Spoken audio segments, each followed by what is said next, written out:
తెలంగాణలో ప్రజలకు భద్రత ఎందుకు కరువైపోయింది? శాంతి భద్రతలను పరిరక్షించట్లేదా ప్రభుత్వం? అనేక సందేహాలు కలుగుతున్నాయి. దీనికి సంబంధించి మనకి మరింత సమాచారం అందించడానికి మా ప్రతినిధి భాస్కర్ మనకి లైవ్ లో అందుబాటులో ఉన్నారు. భాస్కర్, ఎట్లా చూడాల్సిన అవసరం కనిపిస్తోంది? అసలు ఈ మధ్య లాస్ట్ 1 వీక్ లో జరిగిన ఇన్సిడెంట్స్ చూస్తుంటే చాలా ఘోరంగా దారుణంగా అనిపిస్తున్నాయి. కనీసం పట్టపగలు కూడా బయటికి పోయే పరిస్థితి లేదా? ఎంఎంటీఎస్ ట్రైన్లో ధైర్యంగా ప్రయాణించే పరిస్థితి లేదా అనంటే ఏమనుకోవాలి? ప్రభుత్వం ఏం చేస్తుందని భావించాలి? అండ్ కమాండ్ కంట్రోల్ సెంటర్కి కూతవేటి దూరంలో పక్కనే ఒక కానిస్టేబుల్ మీద దాడి జరిగింది బియర్ బాటిల్స్ అనంటే ఎటువంటి పరిస్థితులు ఉన్నాయి? ఎందుకు నేరగాళ్లు ఇంతలాగా రెచ్చిపోతున్నారు? మరి గతంలో లేనంతగా క్రైమ్ రేట్ కాంగ్రెస్ అధికారంలోకి వచ్చిన తర్వాతనే ఎందుకు పెరిగింది? ఎందుకు ఇట్లా నేరగాళ్లంతా పేటరేగిపోతున్నారు? భయం లేదని భావించాలా? పోలీస్ వ్యవస్థలో పూర్తిగా కమ్యూనికేషన్ గ్యాప్ అయితే జరుగుతూ ఉంది. పోలీసులు గతంలో 10 ఏళ్ల కాలంలో క్రైమ్ ఫ్రీ సిటీగా ఉన్నటువంటి హైదరాబాద్ నగరం కావచ్చు, తెలంగాణ స్టేట్ కావచ్చు, సడన్గా ఎందుకు 15 ఏళ్ల కాలంలో ఇట్లా జరిగిందంటే చాలా క్లియర్గా అర్థమవుతుంది. పోలీసుల మధ్య కమ్యూనికేషన్ గ్యాప్ ఉంది. ఆ తర్వాత రాష్ట్ర ప్రభుత్వంలో ముఖ్యమంత్రి చేతిలోనే, కేవలం ముఖ్యమంత్రి దగ్గరే అనేక శాఖలు ఉన్నాయి. దాంట్లో ప్రధానమైనటువంటి శాంతి భద్రతల శాఖ. ఈ శాఖ ఆయన దగ్గర పెట్టుకున్నప్పటికీ ఎప్పటికీ ఆయన రివ్యూ మొత్తం 15 నెలల కాలంలో ఎన్నిసార్లు రివ్యూ చేశారంటే 1-2 సార్లు మినహాయిస్తే ఎక్కడా కూడా గట్టిగా రివ్యూ చేసినటువంటి పరిస్థితి లేదు.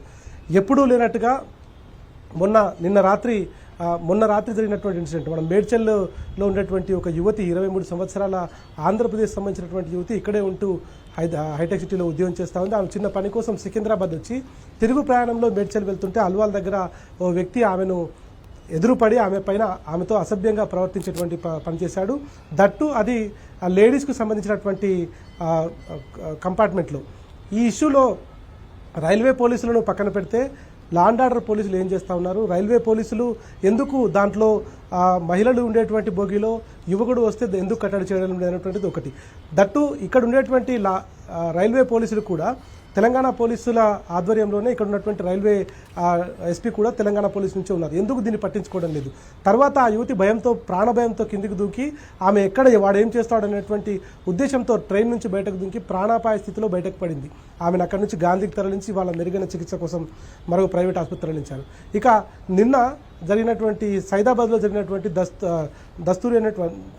సైదాబాద్లో జరిగినటువంటి న్యాయవాదికి సంబంధించినటువంటి అంశంలో చాలా క్లియర్గా ఆ న్యాయవాది ఓ కేసుకు సంబంధించి ఒక మహిళకు మరో వ్యక్తికి ఉన్నటువంటి వ్యవహారంలో ఆయన పెద్ద మనిషిగా ఉండి ఇది ఎందుకు ఇట్లా చేస్తున్నావు అని ఆ మహిళ అప్రోచ్ అయిన సందర్భంలో ఆయనను వారించే ప్రయత్నం చేస్తే నడి రోడ్డు పైన నరికి చంపినటువంటి సంగతి. 15 నెలల కాంగ్రెస్ పరిపాలనలో ఒక్కరోజు కూడా శాంతి భద్రతలు అదుపులో ఉన్నటువంటి పరిస్థితి చాలా స్పష్టంగా కనిపిస్తుంది. కమాండ్ కంట్రోల్ సెంటర్కు కూతవేటు దూరంలో, అంటే కమాండ్ కంట్రోల్ సెంటర్ ఉన్నటువంటి ప్రాంతంలో 500 మీటర్ల దూరంలో ఓ వ్యక్తి తాగిన మత్తులో బైక్పై వెళ్తూ క్యాబ్ను ఢీకొన్నటువంటి సందర్భంలో క్యాబ్ను ఢీకొట్టినందుకు క్యాబ్ డ్రైవర్ దిగి ఎందుకు ఇట్లా చేసినామని వాళ్ళిద్దరి మధ్య ఆర్గ్యూ అయ్యి ట్రాఫిక్ జామ్ అయితే అక్కడికి వచ్చినటువంటి లోకల్ కానిస్టేబుల్ శ్రీకాంత్ పైన ఆయన అక్కడికి వెళ్ళి వారించే ప్రయత్నం చేస్తే ఆయన పైన బీరు బాటిల్తో కొట్టినటువంటి పరిస్థితి. పోలీసులంటే భయం తగ్గిందా? ప్రభుత్వం రెగ్యులర్గా చేసేటువంటి పర్యవేక్షణ మిస్ అవుతుందా? రెగ్యులర్గా ఈ డిపార్ట్మెంట్లో ఉన్నటువంటి కోఆర్డినేషన్ లేకుండా పోతుందా? ఇది మాత్రం చాలా క్లియర్గా కనిపిస్తోంది. ఏది ఏమైనా హైదరాబాద్ నగరంలో సామాన్య మానవుల పరిస్థితి మాత్రం క్వశ్చన్ మార్క్గా ఉన్నటువంటి పరిస్థితి కనిపిస్తోంది. ఓవైపు ముఖ్యమంత్రి రవీంద్ర భారతిలో ఒక కార్యక్రమంలో పాల్గొని హైదరాబాద్ మొత్తం, తెలంగాణ మొత్తం డ్రగ్స్, అదేవిధంగా గంజాయి పెరిగిపోయిందని చెప్తున్నారు. ముఖ్యమంత్రి స్థాయి వ్యక్తి అట్లాంటి స్టేట్మెంట్ ఇవ్వడంతో పెట్టుబడులు వచ్చే విషయం పక్కన పెట్టి ఉన్న కంపెనీస్ వెళ్ళిపోయేటువంటి పరిస్థితి కూడా ఉండేటువంటి అవకాశం ఉంటుంది. ఇదే తరహాలో ఎవరైనా ఇది ఎందుకు జరిగిందని మాట్లాడినటువంటి సందర్భంలో వారిపైన అక్రమ కేసులు పెట్టించడం, పోలీస్ వ్యవస్థలో నిఘా విభాగానికి సంబంధించినటువంటి అధికారులు కావచ్చు, ఇతరులు కావచ్చు, ఎంతసేపు ఎవరైనా ప్రజా సమస్యలపైన మాట్లాడితే వారిని క్వశ్చన్ చేయడం, వారిపైన అక్రమ కేసులు పెట్టడం. గతంలో మనం అనేక మందిని, రేవతి సహా అనేక మందిని చూసాం వారిపైన అక్రమ కేసులు పెట్టడం. ప్రజల నుంచి వస్తున్నటువంటి ఏదైతే రెస్పాన్స్ ఉందో, వారు మనసులో ఉన్నటువంటి భావాలను ప్రభుత్వం పైన చెప్తున్నటువంటి, వ్యక్తీకరిస్తున్నటువంటి సందర్భంలో దాన్ని ప్రసారం చేస్తే వారిపైన కేసులు పెట్టడం, తిరిగి అసెంబ్లీ సాక్షిగా ముఖ్యమంత్రి బట్టలు ఊడదీస్తామంటూ జర్నలిస్టుల పైన మాట్లాడడం. ఈ విషయం పక్కన పెడితే పెద్ద జర్నలిస్టులు అని చెప్పుకున్నటువంటి మేధావులు దీనిపైన మాట్లాడకపోవడం అంటే మీడియాను మొత్తం కూడా మేనేజ్ చేస్తూ ప్రజలకు మేము ఏదే చేస్తున్నామనేటువంటి ఒక ఒక డైలమాలో ఒక ఒక ఒక చూపించేటువంటి ప్రయత్నం అయితే ఎస్ భాస్కర్ అంటే ఊహాజనితమైనటువంటి సమాజాన్ని ప్రధానంగా చూపించే- నిజంగా ఎవరైనా తప్పు చేస్తే వాళ్ళ మీద కేసు నమోదవుతుంది అని అంటే దాన్ని ఒక రెగ్యులర్ ప్రొసీజర్ కింద తీసుకుంటారు, కానీ అక్రమ కేసుల సంఖ్య పెరుగుతా వస్తుంది.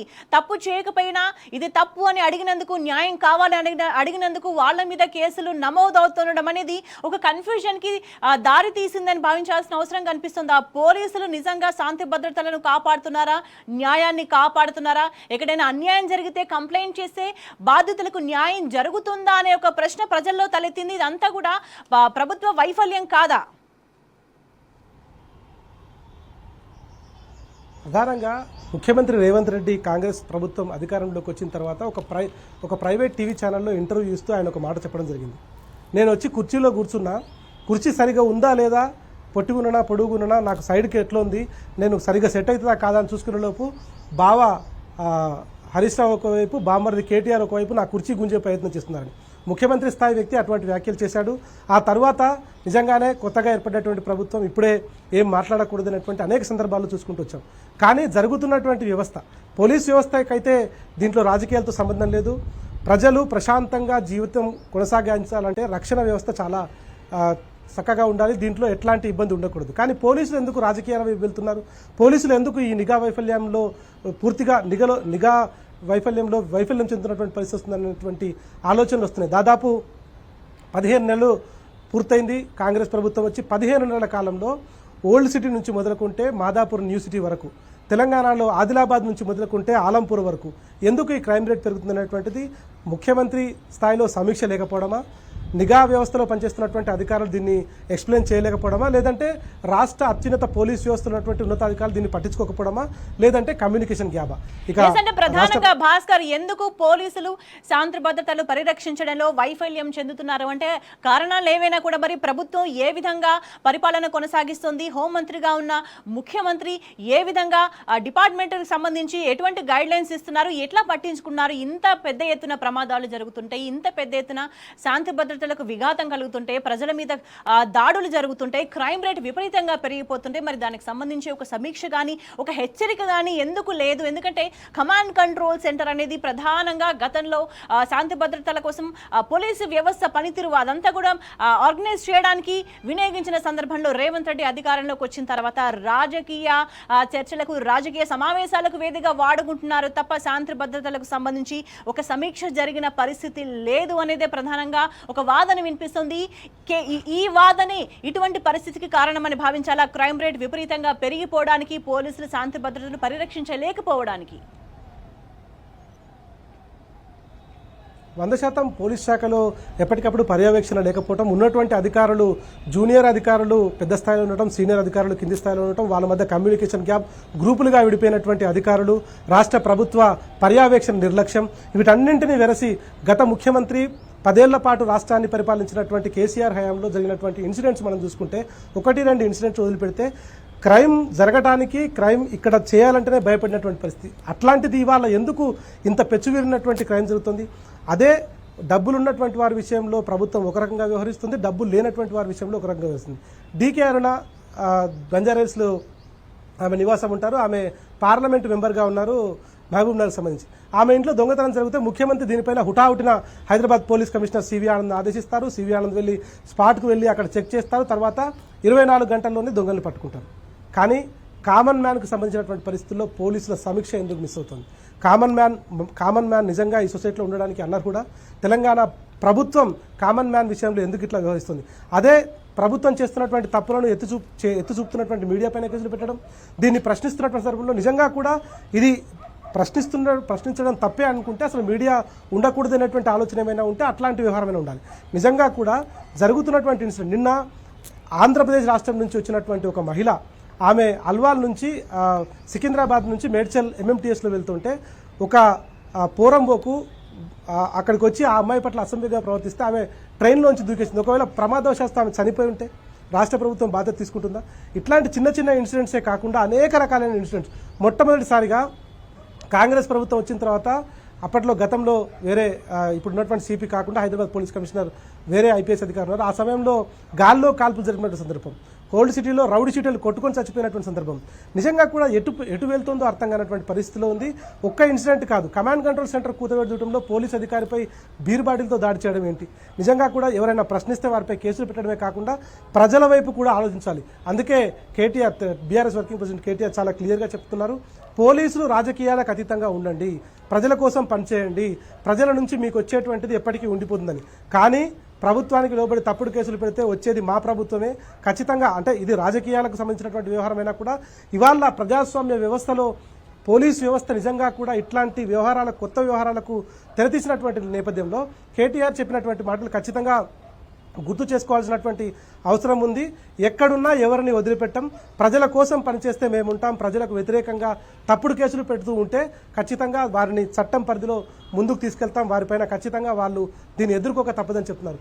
ఎందుకు పోలీస్ యూనిఫామ్ వేసుకున్న తర్వాత ప్రజల ప్రాణ వాళ్ళకు సంబంధించి ఖచ్చితంగా మేము వారిని రక్షిస్తామని శపథం చేస్తున్నటువంటి పోలీసులు వారి పోస్టింగ్ల కోసం, ట్రాన్స్ఫర్ల కోసం, ప్రభుత్వం మెప్పు కోసం ఎందుకు ఈ తరహాలో వ్యవహరిస్తున్నారు? కనీసం ధనమన ప్రాణాలను కాపాడాల్సినటువంటి పోలీసులు ఈ వ్యవహారాన్ని కొనసాగిస్తున్నప్పుడు ఎందుకైనా వాళ్ళ ఆత్మ విమర్శన చేసుకోవాల్సినటువంటి అవసరం ఉందా లేదా అనేటువంటిది కూడా ఆలోచించుకోవాలి. ఇవాళ పెట్టుబడులు వస్తేనే రాష్ట్రం ముందుకు వెళ్తుంది. కానీ పెట్టుబడులు ఎప్పుడు వస్తాయి?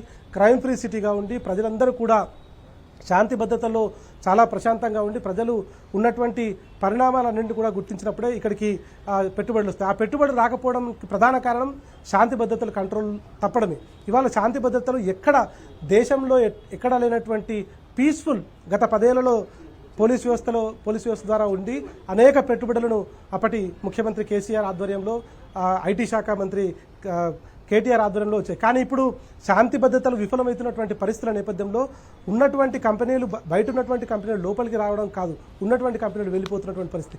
బెంగళూరు, చెన్నైకి వెళ్ళిపోతున్నటువంటి సందర్భం మనం అనేక రకాలుగా చూస్తున్నాం.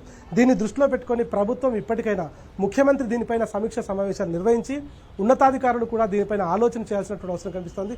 నిజంగా కూడా ఇక్కడ జీవితంలో మనుషుల ప్రాణాలకే రక్షణ లేనప్పుడు అక్కడ ఉండేటువంటి పోస్టింగ్లు, ట్రాన్స్ఫర్లు ఇవన్నీ కూడా అశాశ్వతమైనటువంటిది. ప్రజల నుంచి వచ్చేటువంటి ఏదైతే ఉంటుందో నలుగురి కోసం పనిచేయాల్సినటువంటి పోలీస్ వ్యవస్థ, నలుగురు వ్యక్తులను కాపాడాల్సినటువంటి వ్యవస్థ ఇట్లాంటి వ్యవహారంలో వెళ్తే ఖచ్చితంగా వాళ్ళు అనేక రకాల ఇబ్బందులు ఎదుర్కోక తప్పదనేటువంటిది మరోసారి గుర్తు చేయాల్సినటువంటి అవసరం కనిపిస్తోంది. ఏది ఏమైనా ప్రజాస్వామ్య వ్యవస్థలో నిజంగా కూడా ప్రభుత్వం ఖచ్చితంగా ప్రజల ధనమాన ప్రాణాలను కాపాడేటువంటి విషయంలో ముందుండాలి. తద్వారా ఇక్కడ శాంతిని నెలకొల్పితే పెట్టుబడులు వస్తాయి, తద్వారా రాష్ట్ర జీడీపీ పెరిగేటువంటి అవకాశం ఉంటుంది. గతంలో 10 ఏళ్లలో ఉన్నటువంటి జీడీపీ ఒక్కసారిగా ఎందుకు పడిపోయింది? ముఖ్యమంత్రి స్థాయి వ్యక్తి దీని అంతటినీ కూడా కడుపులో దాచుకొని ఎప్పటికప్పుడు బాగున్నామని చెప్పేటువంటి వ్యవహారాన్ని కొనసాగించాలి. రవీంద్రబాద్ సాక్షిగా ఇక్కడ గంజాయి నడుస్తుంది, డ్రగ్స్ నడుస్తుందంటే గతంలో ఏర్పాటు చేసినటువంటి టీఎస్ న్యాబ్ ఏం పనిచేస్తుంది? టీఎస్ న్యాబ్లో ఉన్నటువంటి అధికారులు ఎందుకు దీన్ని ఫోకస్ చేయలేకపోతున్నారు? అనేక రకాలుగా అందరి మీద అబద్ధాలతో, అబద్ధ ప్రచారాలతో ముందుకు వెళ్తున్నటువంటి నేపథ్యంలో నిజంగా ఒక్కటి కూడా ఎందుకు నిరూపించలేకపోతున్నారు? ఆ పార్టీని, ఈ పార్టీని రాజకీయపరంగా తిట్టడమే తప్ప ప్రజల కోసం ఏం చేస్తున్నారనేటువంటి దాంట్లో మాత్రం ఎక్కడా సరైనటువంటి సమాధానాలు దొరకడం లేదు.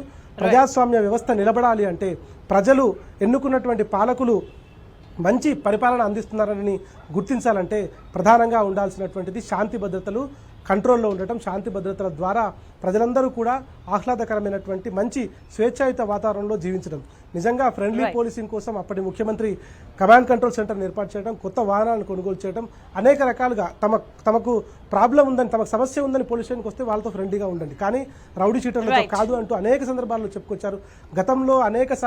గతంలో చేసినటువంటి అనేక వాటన్నింటినీ గుర్తు చేసుకొని పోలీస్ వ్యవస్థ అప్పుడున్నటువంటి అధికారులు ఇప్పుడున్నప్పటికీ ఎందుకు దాన్ని గుర్తించలేకపోతున్నారు? భవిష్యత్తులో ఎప్పటికీ ప్రభుత్వాలు శాశ్వతం కాదు, ప్రజలు మాత్రమే శాశ్వతం. ఉన్నటువంటి వారిని గుర్తించాలి.